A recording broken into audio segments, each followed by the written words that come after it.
everyone. Welcome here. We have the first interview for the Hear Your Voices blog tours. We're so excited. I can't believe I'm doing this. It's the first time I do something like this, so I'm really excited, but I'm also nervous. But today we wanted to talk about Dating Meets Perfect. This is by Pintip Dunn. As you can see, look at this lovely cover. I adore this cover so much. I usually don't like pink, but this pink and the blue combination is just one of my favorites I've seen so far. So we have Pintip Dunn here with us. She's the author, and if you can introduce yourself and introduce your book as well before we start. Yeah, thank you, Astrid. And thanks for the compliment about my cover. Here it is again. I absolutely agree with you. I'm not generally a fan of pink. I never have been. You know, those little girls who are like pink, pink, pink. I was one of those, but I love this pink. I love this cover. So I'm a New York Times bestselling YA author, and this will be my 8th book. And I've written all across the genres, science fiction, thriller, and this is my first rom-com, and I'm so excited about it. It's Ownvoices.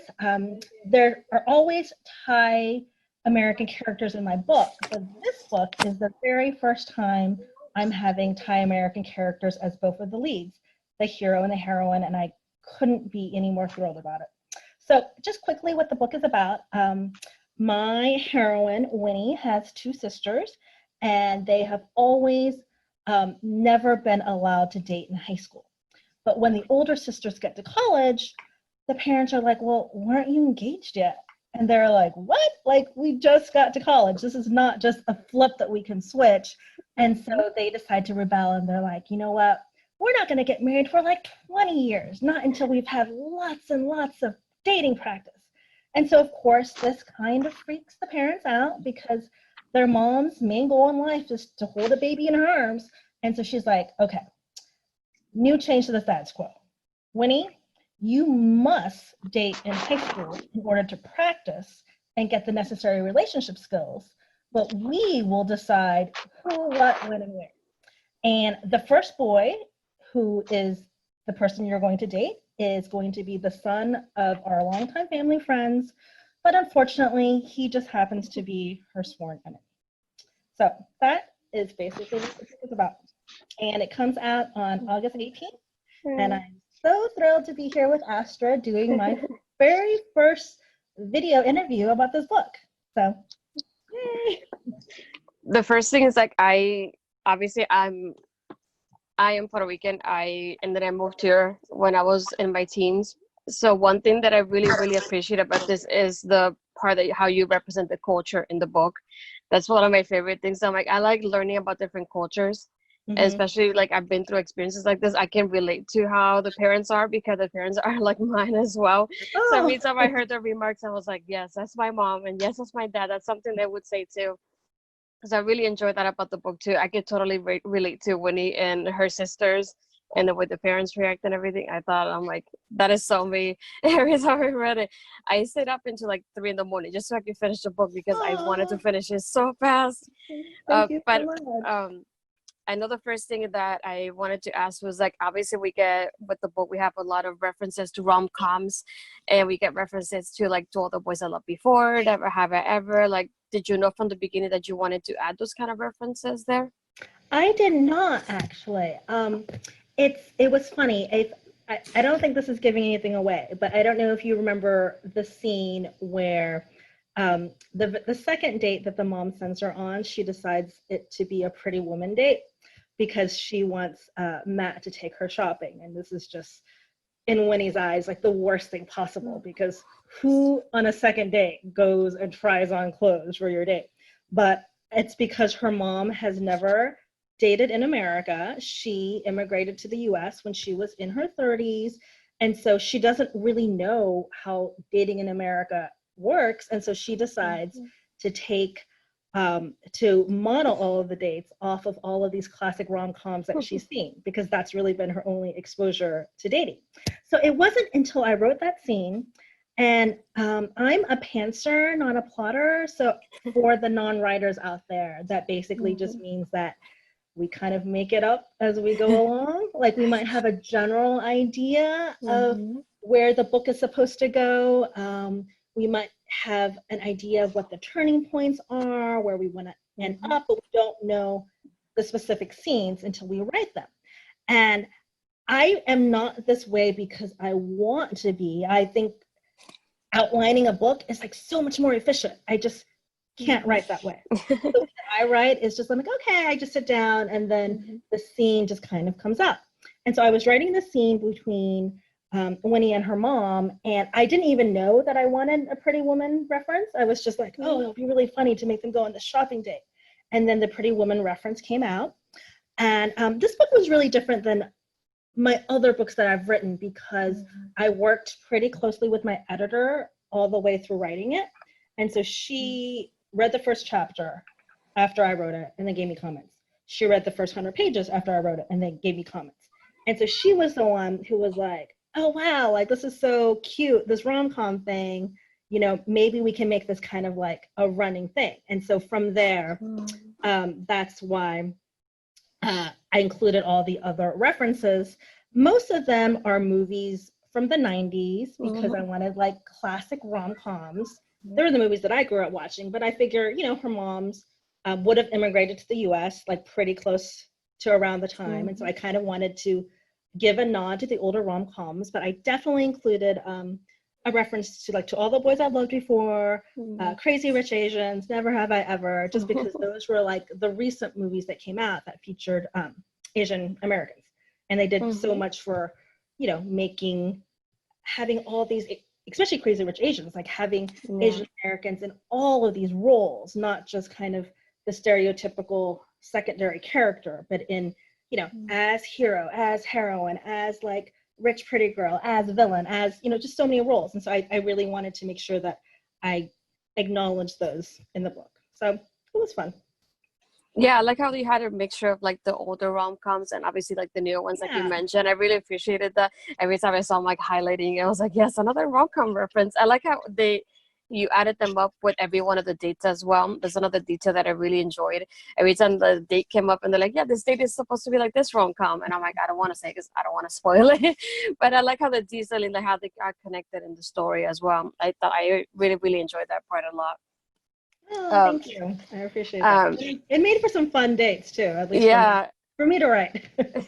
Exactly. I could just picture like the movie and just picture them at the same time while that was happening. So I really enjoyed that. You know, I was visualizing that as I was reading.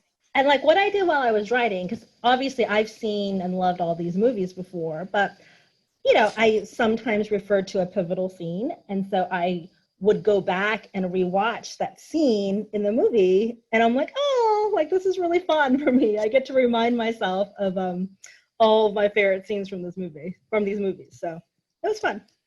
Yeah. Another thing that I was curious about is obviously Winnie gets to experience so many things with her parents when it comes to like the fake dating part of the story. So I wanted to know if you had experienced any of those things that maybe she experienced during her fake dates with Matt. No, my parents have never set me up. I've never fake dated anybody. I actually met my husband freshman year in college. He lived across the hall from me. And we didn't start dating right away, but we started dating pretty soon. So we met when we were 18. So I haven't had a lot of these fun, zany dating experiences. But just in terms of, there's so much of my family in the book. Some of them, like little moments that have happened to me growing up. And like maybe not the big scenes, but like what I always say, like for all of my books, is that my relationships with my family and with the people in my life, it's the emotion that inspires the characters in my book. And so they might not be like an exact translation, but it's, you know, for example, the love that I have with my sister, like that emotion is replicated in the book, even though Winnie and her sisters are not exactly the same as my sister and I. So, but there's definitely a lot of my family. More than any other book, I think this book is really like a tribute to my family. Yeah, I could tell I was like really translated in the story because I really like the family dynamics that you see in the book. I feel like we don't often get that in YA books, and I really Mm. like that as well because I most of the time I can relate to them, and that's one of the things I loved about the book. So, like thinking about your writing process, did you really think about adding the family dynamics aspect of the book from the beginning? Oh, yes, for sure. I knew from the beginning that even though I wanted it to be a rom-com, I wanted the family relationships to be a really strong part of the story. And I think that's true with all of my books, to be honest. Just in all of my books, like the characters have this such a strong, unconditional love with their family members, whether it's their sister or their brother or their mom or their dad. And it's really, I don't think that I would write a book where there wasn't any kind of family relationship, just because family is so important to me. It's really developed who I am and shaped who I am as a person. And so as a writer, that's one of the things that's always important for me to translate into stories. And I also, there's so many like sometimes we see like toxic relationships with families, and Mm-hmm. I absolutely think those stories are so important as well. But for me, I also want to show like the side of family where it's, the bonds are celebrated and they're strong, and there's, no resentment and no, jealousy. It's just this support that they have for each other. Yeah, I really enjoyed that in the book because like I said, I keep thinking about my family as I read the book, and it's one of those things that I feel like I don't really experience that in a lot of books. My family and I were really close, and we celebrate each other like that. So seeing the way her family was, I just like I could connect it to myself, and that's why I feel like I enjoyed the book even more than I thought I would because I love Yeah. that part. And can I just say real quick, it makes me so happy to hear that you feel that like your cultural experience and your family is also reflected in it, even though you're Puerto Rican. I think that's wonderful. And I feel like that's, some of it is just also like the immigrant parent Yeah. experience, like not necessarily any specific culture, but like there Mm-hmm. is something about, um, you know, children of immigrants or people who immigrated here like you, like we have such a different way that we experience America. So I think that's really cool. Thank you so much. Yeah. Mhm. Another thing that I wanted to ask is this: we see so many tropes within the book, Mhm. obviously from the fake dating, from like kind of like to enemies to lovers, but also friends to lovers at the same time. So I wanted to like know from like everything you experienced within the book, which one of those was your favorite trope? Well, it's so funny that you listed all three because those are probably three of my favorite tropes. Um, Yes. the ones that I love reading about. I mean, my my absolute favorite is probably enemies to lovers. I really like enemies to lovers, and Mm-hmm. a lot of my books have the enemies to lovers romance, but since the other books are not romances, they're more Mm-hmm. like science fiction stories with a really strong romance in them. I think I've gotten away with being able to do this trope a few times. But this is the first time I really, this is my first romance, pure romance. So I really got to focus in on that. But then like fake dating, I mean, I don't know. Are you asking me to pick between the two? Like fake dating and lovers? I love both. So if you put them Right. together, even better, right?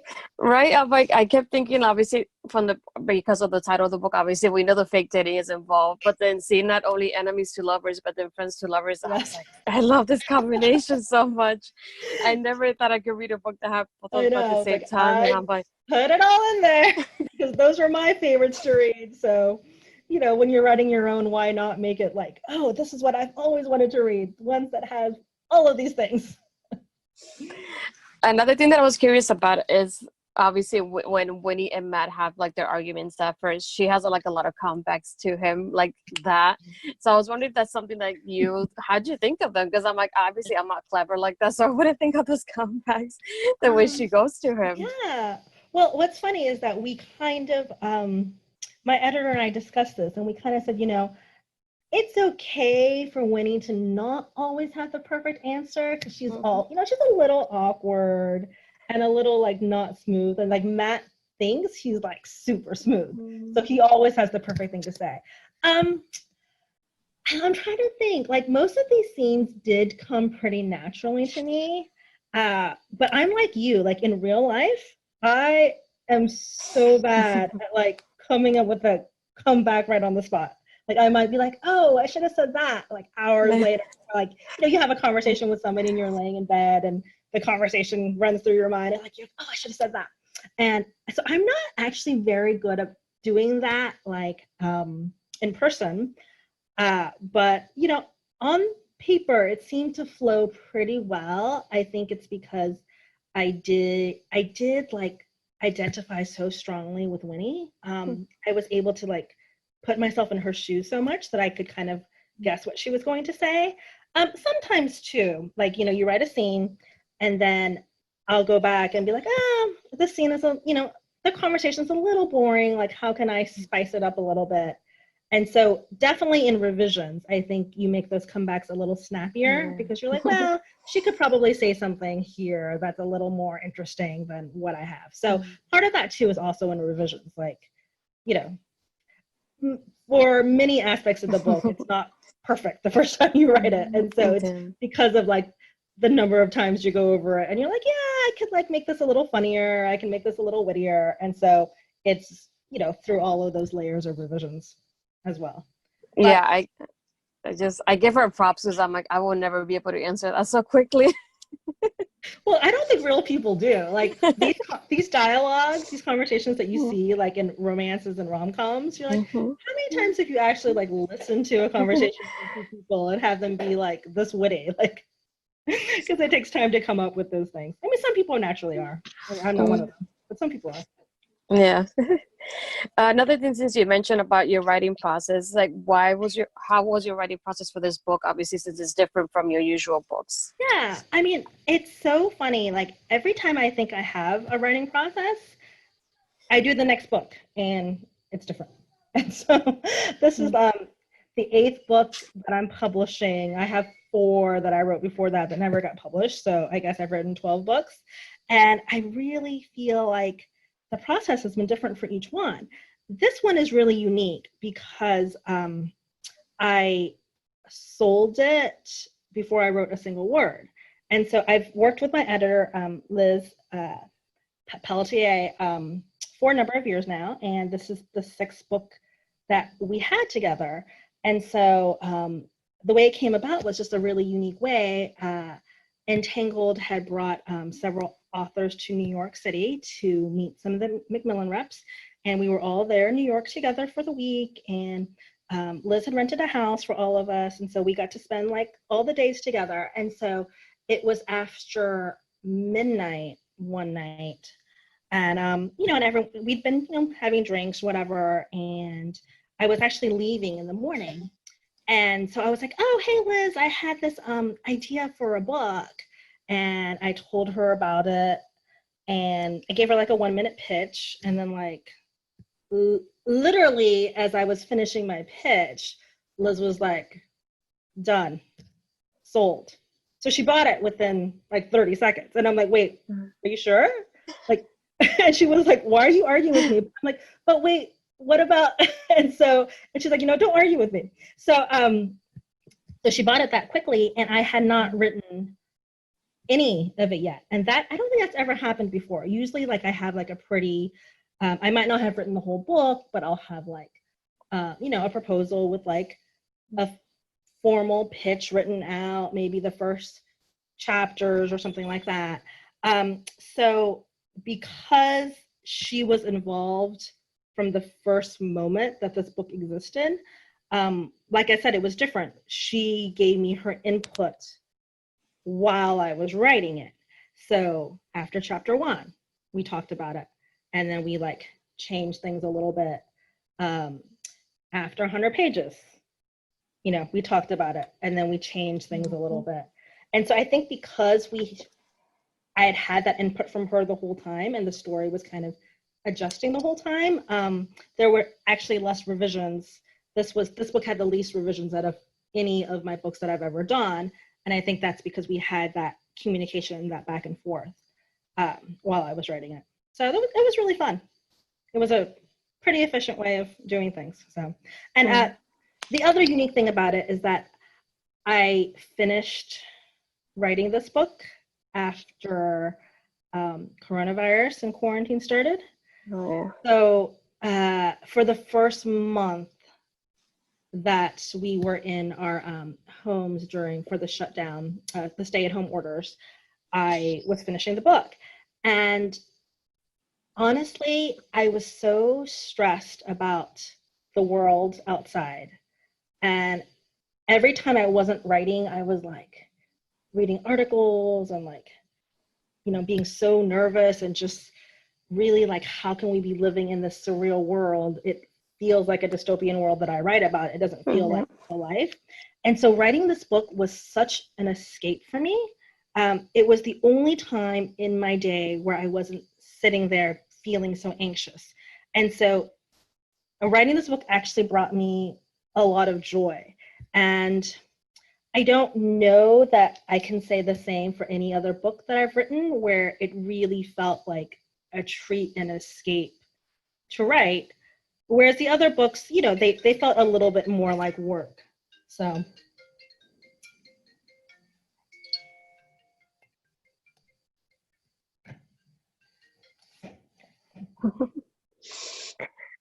Another thing that I wanted to ask about, because there's so many cute scenes within the book that I just wanted to see, which one was your favorite to write of all of them, if you could pick one?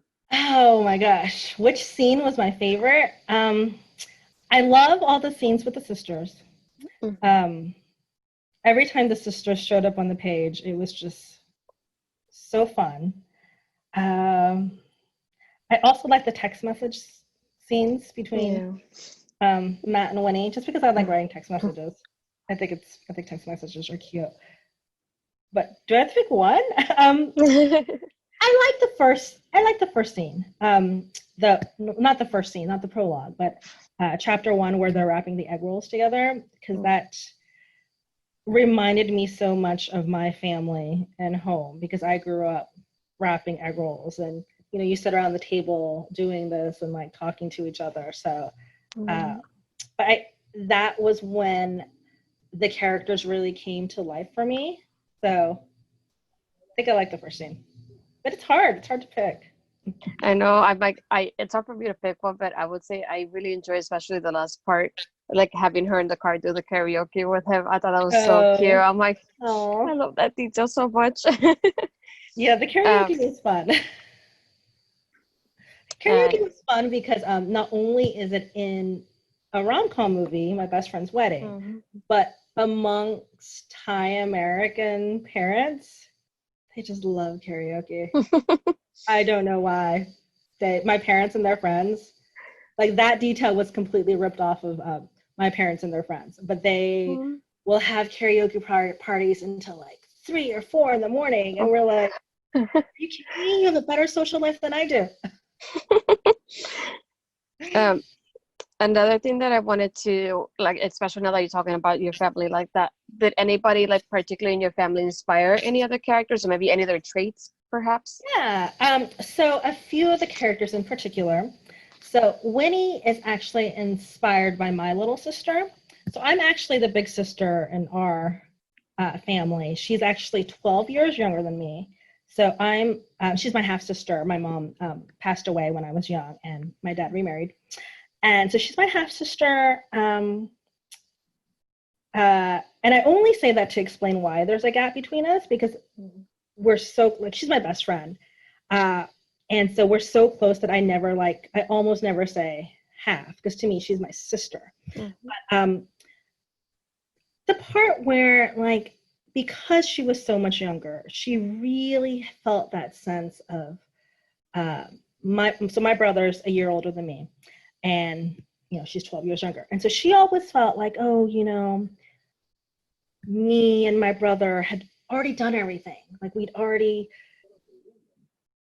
she could only, the best she could hope for is like to try to do what we did, but that she always felt like she was just, just a facsimile. Like whatever she could do, she couldn't do as well as we could. Now, the thing is, it's not true. She is an amazingly talented, super, like, everyone loves her. She's so, outgoing, and she's so smart, she's so talented, she's so everything, but she didn't see that.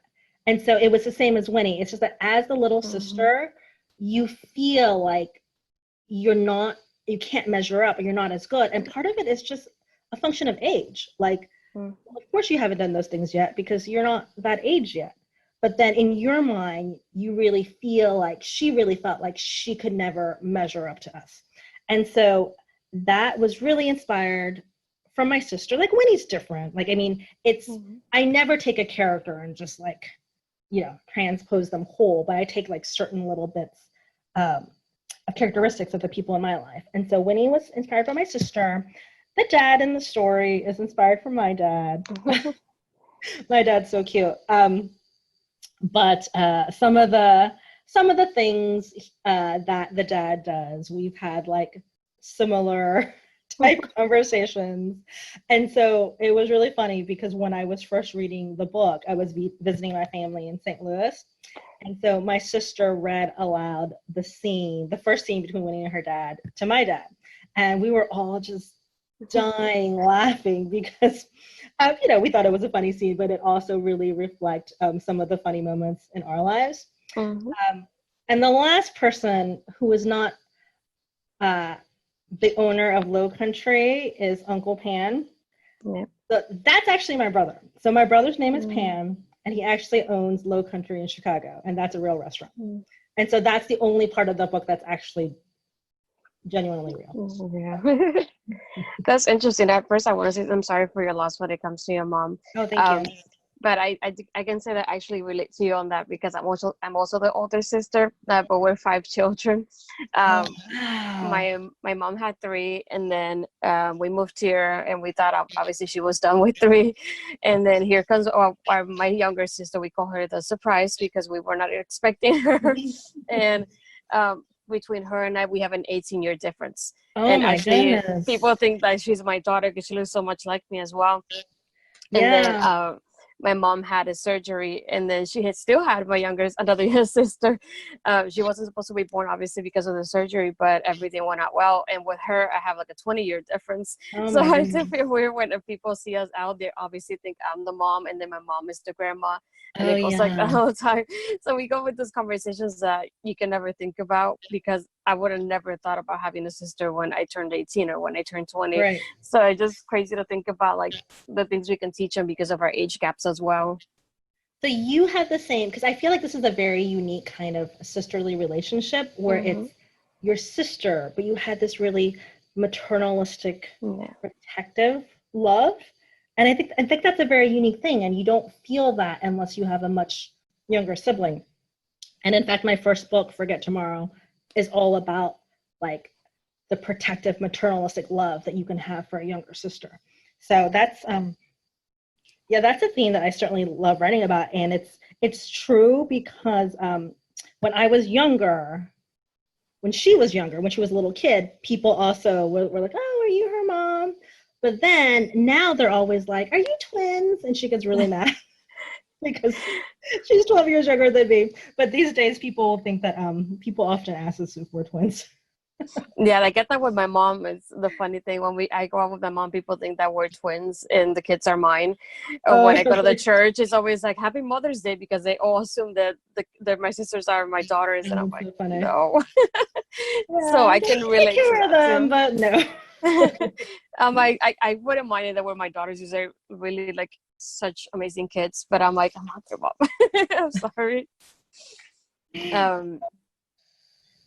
Another thing that I was curious about, because obviously we go through so many scenes in the book that are so cute, but I was wondering if you had one that you wrote but it didn't make it in the book, perhaps. There isn't one, and I saw that question and I was like thinking to myself, because usually there is. Like with those books, you have these scenes that you can use later for deleted scenes because they might be a great theme, but they just don't belong in the book. And I think with this book, like, there just wasn't one. I wish I had a better answer for that. That's interesting though. I'm like, there's so many like dates. I was like, I wonder if they had any other dates that didn't make it into the book. So that's interesting to think about later. Oh yeah, that would be fun. It would be fun, like bonus content to write. Just Another thing that I was thinking about after I finished the book is just like when obviously your readers get this book in their hands, I wanted to ask you if you could think about what did you think you wanted them to get from this book? Did you want them to learn something, and did you want them to experience any type of emotion, type of thing, anything like that? Honestly, the biggest thing that I wanted my readers to take from the book is to have had some moments of joy while they were reading. And I think that's because I finished writing the book during such a difficult time in our world, and it will be published while we're still in this difficult time in our world. And I know that I've really struggled, and I know that everyone that I've talked to has. And throughout my entire life, the hardest moments of my life, I've gotten through them by reading books. And generally, the books that I read are when I'm in a really low moment in my life, I reach for rom-coms. Like, I reach for a book that will make me laugh and that will make me swoon and that just takes me away from real life for just a little bit. And so for me, like, the biggest compliment that I could ever receive would be for a reader to say to me, like, oh, wow, like, just for a few moments or just here and there, like, the story brought me some joy. And so, of course, like, there's other things as well. Like, I'm so happy and thrilled to be able to share my Thai culture, like, and that's so important to me. That's something that when I was a kid, I never thought that I would be able to do. And so, but that's more of a personal thing that I got to do. But what I want the reader to have is I want them to have joy. So. Yeah, it just makes me think about the fact that because of everything going on, I haven't really been able to like read as much as I want to. Like, haven't been able to like finish a book.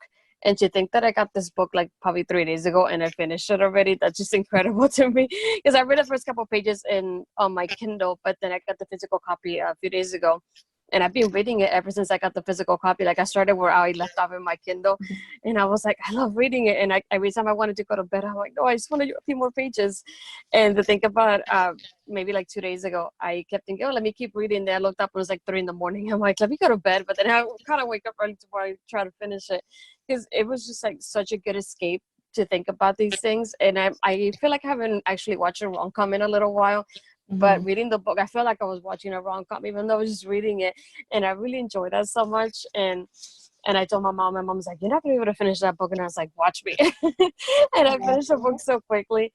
I loved it so much. I was like, I'm not going to read much about it. I didn't want to read the synopsis because I didn't want to get like to know too much of the story. I just wanted to get surprised every time something happened. So just like when I finished it, I was like, I want more. I wanted more from this character. I wanted more from Winnie as well. I really enjoyed everything with her and her point of view. I really love her already. Oh, that makes me so happy. And like I said, like, that's like the biggest compliment that I could receive about this is that, like, people laugh, for a little bit, or people think it's funny. And so, yeah, thank you. That makes me really happy. Another thing that, sorry. Go. Oh, I was just going to say, I'm one of those people too, where I tend to stay up way too late reading books. Like, I always tell other authors that I'm actually the perfect reader because I'm the one who never wants to go to bed because I have to find out what happens. I've experienced a lot of those moments that you described where you look up and you're like, oh, it's 3 a.m. I have to go to bed. It's so funny to think about because I put the rating up. I'm gonna put my review up later on, but I put my rating. I put that I finished it on Goodreads, and then Leland is like telling me that she's like, "You finished it already?" And I was like, "Yep." I'm sorry. I was like, I couldn't. I just had to. I'm like, it was so good. I was just like, I love the way also how the scenes just flow so easily. It doesn't seem like it's like here it didn't end awkwardly in any way for me at all. Like I like the way it's flowing. Every time I read it, I was like, okay, I want to keep reading because just the chapters are so good. I loved it so much. Oh, thank you. Yeah, one of my goals as a writer is that I always want my reader to say, one more chapter, one more chapter. And so as I write, I kind of like the way that I end it, it is very, I do that purposefully to try and get the reader to be like, okay, I'll just read one more chapter. See, another one of the questions is like, now that you're talking about that you're the perfect reader, I was wondering if maybe you had, or maybe you would like to collaborate with an author in the future, and if you could, who would you collaborate with? It's just a really interesting question, and it's come up a few times. Like my good friend Jody Meadows wrote the Lady Jane books with Cynthia Hay and Brody Ashton, and I talked to her a lot about it, and she's described the whole process to me, and I'm like, oh, it sounds so wonderful. Like they get together, all three of them, and like I think a week at a time, 3 different times, and they write the whole book in like those 3 weeks. And of course, there's a lot of revisions and stuff, and it's just like, wow, if you wrote a book with a different author, you only have to do half the work or a third of the work, and it just sounds so wonderful, especially if you are really good friends with a person. So I'm definitely curious and open to it. I do feel like I'm such an independent writer that you would have to make sure that you pick the right person who, meshes along with your process. So I'm a little bit hesitant on that score, just because I do, I feel like I'm such an independent writer, and I like kind of just doing things my way. So I don't really know, but I'm really good friends with Darcy Wood. She wrote Summer Supernovas, and she has a new book, Smoke, coming out next year. And we do a lot of like critiquing together, and we work really well together. And a lot of times, like we'll critique each other's work, and a lot of times we're always on the same page, where like one of us might have like an inkling that something's not quite right here, and the other person will kind of know exactly what it is. And so we're very much on the same wavelength. And so we've discussed it for sure. And Summer Supernovas is a rom-com. And so I think that that's certainly a possibility, because we do work well together, but I don't have any plans for doing it anytime soon. But I'm always open to new experiences. I love challenging myself. I love doing new genres, obviously. But I love doing new things. And so I would definitely be open to it, but I don't have any plans of doing it right now. Another thing, because I have a degree in writing, so I like to do that writing when it comes in so many different ways. And I wanted to write a book for so long, but it made me wonder, as a writer, like who inspired you to be an author, or even to begin writing these stories? Yeah, well, I actually have wanted to be an author all of my life. And the reason I know that is because in the first grade, I remember we had this assignment from the teacher, what do you want to be when you grow up? Did you have that? Because you were in Puerto Rico at the time, right? Did they do that in Puerto Rico too, or? Yeah, I think usually they did. I always said I wanted to be a teacher somehow. Okay. But then it turned into like more like the writing, because I really like grammar in English and in Spanish, so it changed a little bit. Yeah. So, was it kindergarten or first grade? No, it was first grade. So in first grade, I said I want to be an author. And when I look back on it, it's such an interesting answer, because I didn't even speak English until I went to school. Like Thai was my first language, and my parents just figured I was born in America, but my parents just figured I would pick up English when I went to school. So before my first day of school, they taught me how to say, can I use the bathroom? Because that's the most important thing, and the only thing that you really need to know how to say before you go to preschool. And I think, so I grew up in a small town in Kansas, and I really felt like an outsider, not only because I was Thai, but because I didn't really speak English very well. And so I was really self-conscious in those very early years because I felt like I didn't, not that I felt I really didn't pronounce words correctly. And so I was really uncomfortable talking. And so I really escaped into books at a very young age. So even though I could read English, I just, I didn't speak very well, but I could read it. And so at a very young age, I escaped into books. I was just the ultimate bookworm. Like I think at one point my goal was to read every single book in the children's section of our library. And I would literally like go down the line. I mean, it didn't even matter what the book was. I just went down the line and I just read everything. And when I was that young, I don't think I articulated it to myself, but I think I wanted to create those worlds for other people as well. But growing up in a small town in Kansas, I had never met an author. I never had exposure to authors. I didn't realize that they were real people. That in my head, they were like these celebrities, who were on this different plane. I don't think I met my first author until, I was probably, late into my 20s or something like that. And so it wasn't any single person who inspired me. It was something that I always wanted to do. But when people ask me, who had the most influence on my life as an author, I have to say that in the beginning, I was jumping from genre to genre, trying to find like the right home for my voice. And so I think I wrote a chick lit, I wrote like a contemporary romance for adults. I was writing like a literary family saga. And then I read The Hunger Games. And that was when I understood and realized that I needed to write YA.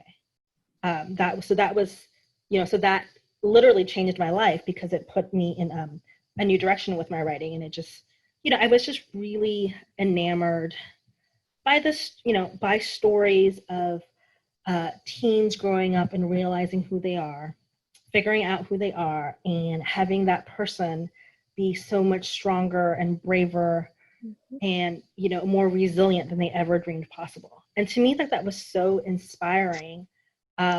Not just to me as a teen, but to me as an adult, that's inspiring to feel like, the person that we are is just so much more than we ever dreamed. All we have to do is just try. And so I think that it was like that kind of story that really fascinated me and that really drew me into the YA world. Yes, it's interesting they said that about the Hunger Games because for me, growing up in Puerto Rico, my dad was actually raised in New York. Mm-hmm. So I feel like he brought some of that culture with us. So I actually knew English before I moved here. So that transition was a little bit easier for me in that sense. Mm-hmm. But I feel also like an outsider because I kept thinking like everybody's like, oh, this is the new girl. And then nobody expects me to speak English. So when I started speaking, people are like, what? And I'm like, what? Just because I'm from Puerto Rico doesn't mean I can speak English. Like, I don't understand this. But I had stories like that because I feel like I wanted to dive into books and I didn't know where to start. And I feel like my library always had like Twilight and then obviously the Hunger Games came out after that. Mm-hmm. So I feel like that inspired me to read at first. And then not only that, but seeing the movies later, I will go with my mom and my sister to see the movies later. And I'm like, I will leave the theater like, I want more. I can't wait for the next book. And it made me excited for everything like that. And I feel like I learned more English because of the reading of the books as well. So I feel like that helped me out as well. It's just not that obviously I didn't know, but it helped me improve my English as well and my writing too. Yeah. I so hear you on that because even though Thai was my first language, I really lost a lot of it as I was growing up because I didn't, once we started going to school, like English became the primary language. And so we got into this pattern where my parents would speak to me in Thai and I would respond in English. And so right around the time I was in college, I decided that I really wanted to make a big effort to get my Thai language skills back. And the way I did that was by watching Thai soap operas. So I spent a summer during college in Thailand and, and I was working I had an internship, but like all of my free time, all I did was watch these Thai soap operas because they're so much fun. And as I was doing it, that was how I became more fluent in Thai again. because I watched the soap operas. And so I really feel like, no, books, it's harder. Like Thai is a really difficult language to read. And I did take classes in college, so I do know how to read a tiny bit, but I couldn't sit down and read a Thai book. And so it was really, watching these soaps that helped me. But it's such a great way to gain language skills. Yeah. Yeah, I feel like you get interested in the story and you're just like, okay. Yeah. Because I like that how you added that part, like even the words in the book, because even though obviously I don't know Thai, I feel like I highlighted them so I can look them up after I was done with the book, so I can get a better picture of what you were saying as well. And I like how even though you put it in Thai, there was parts that you would explain it in English, what it really was too. So I really like that because I feel like I connected more to the language. I'm like, I want to know how to say that now, or I want to know what this is. Like, I want to find pictures of it now because I'm a visual learner as well. So I'm like, I want to find the pictures to know what, to what it's like. And that part, not only the language, but like adding the part of the culture as well, and how they talk about like the family dinners and stuff like that. I really enjoy that too. So I'm like, it made me curious. I'm like, let me highlight it so I can look that up later when I'm done with the book. And I feel like gain like a better understanding of like the family dynamics too. Yeah, and it's like food is such an important part of Thai culture. We just, everything kind of revolves around it. And I think I have a line in the book where it's like, we use it to socialize and we use it to take care of each other. And what was interesting to me was that I was helping a friend out with her book, and she had a Thai character. And her editor, and so she would call me up and ask me lots of questions. And then her editor was like, well, I don't know that we should put all this food in here because it feels like a lazy way of like, getting at Thai culture. And I'm like, I agree, because people are definitely guilty of that, where they, they put in like an enchilada and I'm like, oh, that's Mexican culture, when it's clearly like so much more than that. But and so and I said this to my friend, and I'm like, but at the same time, let's not just mention the food. Let's talk about the way that the food is used and how the food is like part of, it affects the relationship, or like, the whole time that I was growing up, and still today, like every time I call my dad, one of the first things he says to me is like, oh, have you eaten yet? Like, it's just every single time. And it's, and he'll be like, have you eaten yet? And what did you eat? And it's just, it's a way of like a parent making sure that their child is well fed. And it's just a way of showing like that care and that caring. And so and I think that in a lot of cultures, food plays a really important role. But so I think that just in terms of like not name dropping food names, but like really showing how that is used is, it's definitely a part of showing the culture. Yeah, I like how you said that, because it makes me think about, I feel like more than anything this year, I have read a lot of books by Latinx authors. And I have noticed that even though they're from different genres all around, they always include their food somehow from their cultures. And it's just like, it doesn't feel like it's just like there. It's just like, it's a good way to connect back to the story. And I've seen so many books today that were like, they mentioned this or they mentioned that, and it makes you realize how much of they're connecting their culture as well to the story. And I love it so much. I feel a lot of people in my group of my friends in the Latinx part are always like, what book by a Latinx author doesn't mention food? Like, let's find that, because it's so rare. Well, I just finished reading Mia Sosa's The Worst Best Man last week, and she's Brazilian, and there's so much Brazilian food in there, and I loved it so much because it was very clear that food was so important in her culture as well, and it made me really hungry. Yeah, I'm like, I like how it not even makes every one of us hungry. We want to try everything, but then it's also the same thing you said, that you feel that family connection, because every time I feel sick, my mom's like, have you eaten what was the last thing you ate? And we take care of each other that way as well in our culture. So it's just something that I can relate to. Well, like even with the festival, when I see like they were like, yeah, we're gonna eat this now, we're gonna eat that now, and this is what this is, and the way she introduces her friend to the culture and the food, I really love that scene as well, because I'm like, yeah, that's something we would do as well. Like with the family, or even parties or anything like that we have, where like we bring a friend and we're like, oh, this is what we eat and this is what this is like, and we keep going, things like that. So I can relate to that as well in my culture. So that's why I feel like even though our cultures are not the same, I could relate to that as well. So I enjoy that a lot. Right. And then the part about uh, when the parents are like, oh, this is who you're dating. We'll take them to a Thai restaurant and see how they like the food. And it was just like, so my husband is Caucasian, and the first time I brought him to Thailand, he really impressed everybody because there is this particular dish that I love. It's fried eggplant, and it's nam prekapik, and it's notoriously stinky. It's made from anchovy. It's an anchovy dip.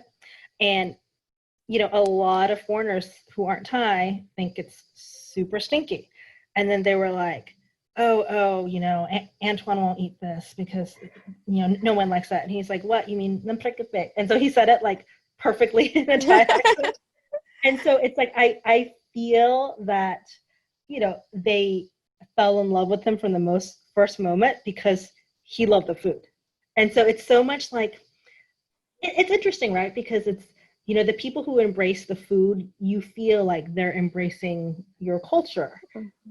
And the people who react like, oh, gross, that's so gross, I would never eat that. Like, and I get it, because if you're not an adventurous eater, if you've never been exposed to it, I can understand how it can feel off-putting. Mm. But some part of you feels like, oh, wow, you're rejecting my culture too, because you think that the food that we think is delicious, you think it's gross. That's, but saying that, I have a lot of friends who have reacted that way, and I understand where they're coming from, and I don't hold it against them. But, it's just, you understand, like, food is culture. Food is our family. It's who we are.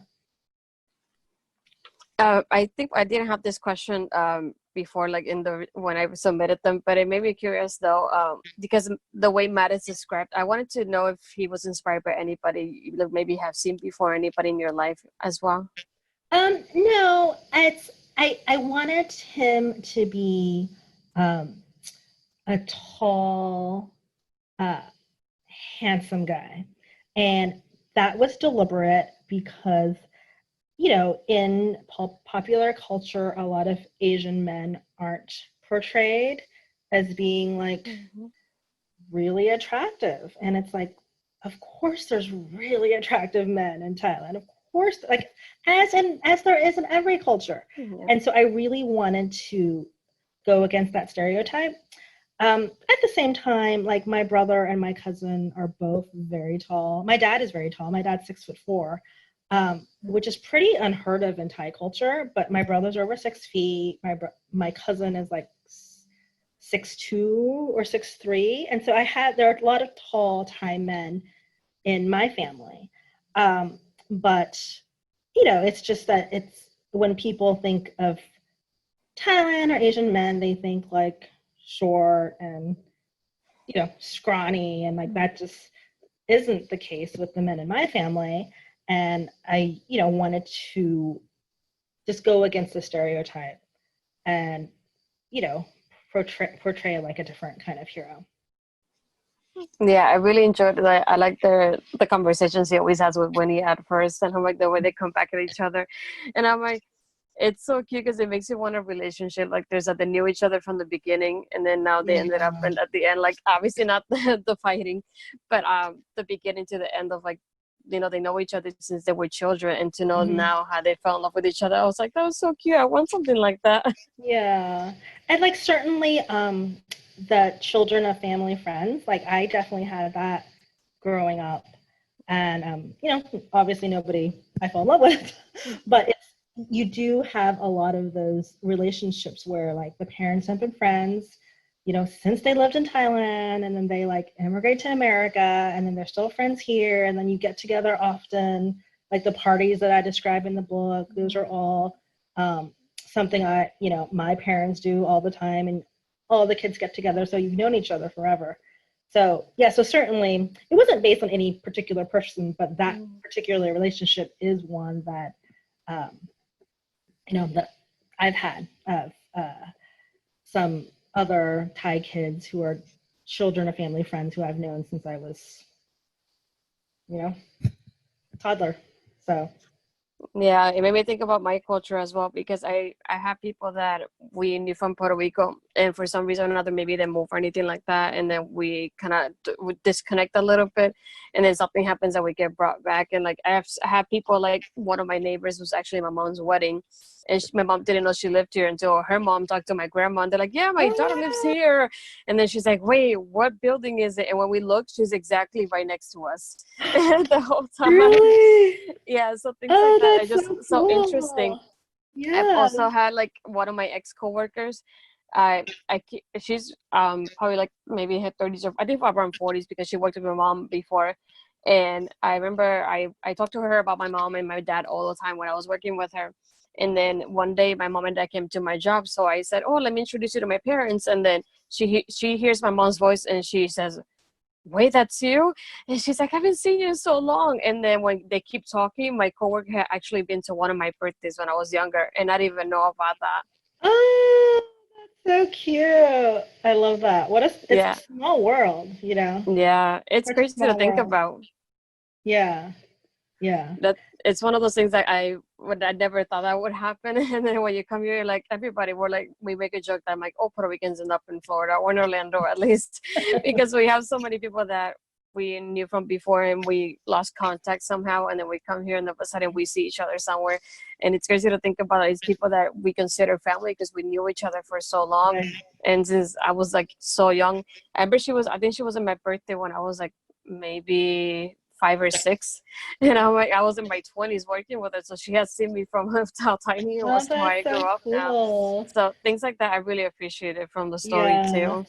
You'll have to see if you can find a photograph from that birthday. Yeah, If you can it's see hard it. to find them because we moved a little bit, and then the little apartment that we had, it had some situations, so we lost a lot of pictures. Oh. But we found a picture of like it was like a Barney themed birthday, and I had it with my brother. So we found a picture of my brother, but Barney and her daughter was actually in like behind Barney doing like this conga line we were doing at the party. So I thought that was cute. I'm like, I can't believe like she was in my life like that long ago, and then now, and we didn't even realize it until later, until she saw my parents too. Oh, that's really cool. I love that story. Yeah. So I think that actually wraps it up for my questions. Okay. But obviously we are talking about Dating Me is Perfect by Pintip Dunn. So check it out. It comes out in August. And look at this cover. Like this cover alone, I just fell for it. And I'm like, I love it so much. So if I love it, I would check it out too. And it's really, really cool. I love the story so much. Yay. Thank you so much. Yeah, thank you for having me. Yeah, thank you for hosting this interview and having such great questions. Yeah. And thank you for sharing so much about you as well. I really enjoyed hearing the Yeah. stories about your family. Yeah, So, I'm really excited about the blog tour, see what everybody comes up for their blog tour stops when it comes to creative content, especially after they read the book. And I hope they enjoy it too as much as I did. yeah, I'm so excited too. I took a look at the schedule and it looks like there's some really cool things. So, Yeah. yay!